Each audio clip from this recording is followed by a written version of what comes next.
Hi, Erik. Hi. Manchester United have been under the microscope this week following the conclusion of the club's internal investigation into Mason Greenwood. What are your thoughts on the process and the outcome? Look, we are not there where we want to be with our team. I have a lot of work, I have a lot of focus on my team, and so I focus on the players who are available. Were you expecting Mason Greenwood to be available to you? Did you want him to be? As I said, I only have statements about our performance, our squad, where we have to improve, because it's clear we have to improve, and I have to put every effort in and to get the team perform.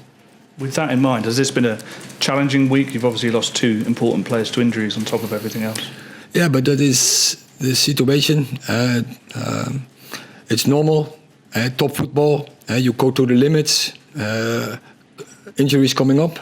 It's always disappointing, but you have to deal with it, and therefore you construct a squad, and we can deal with it. Can I just ask you, throughout this process, have you spoken at all to Mason Greenwood? As I said, I focus on the current squad and the players who are available. Is Rasmus Højlund available?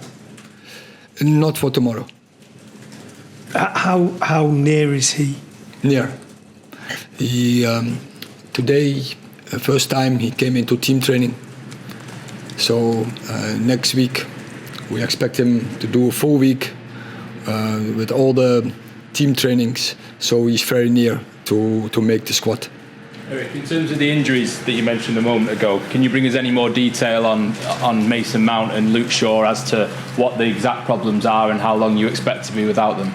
As you know, we can't do that. It's personal in these days.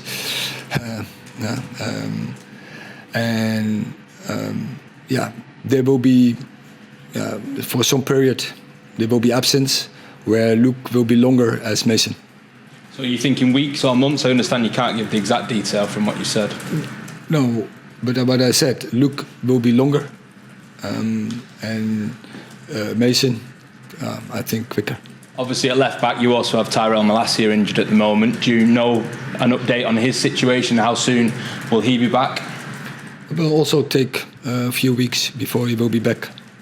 So do you think you have the solutions in the squad currently to cope with that issue? Definitely. We have the solutions in our squad to cope with that. And we thought before the season about this scenario, what could happen. You hope to avoid this scenario. That's also clear. But if it happens, you have to be ready for it, and we are ready for it to deal with it.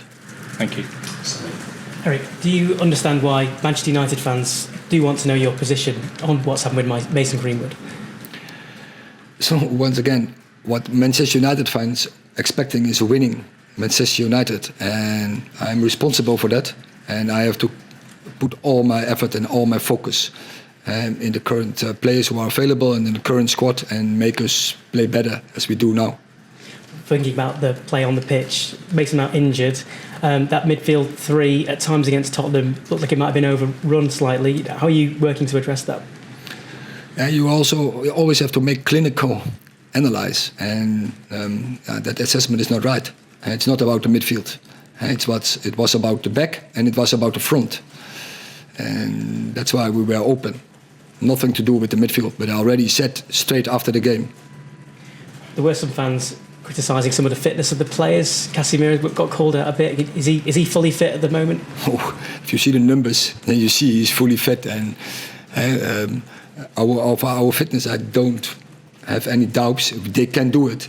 And after 35 minutes in Spurs, they didn't do it anymore. But after the first game, we were top, first rank across the Premier League fitness state.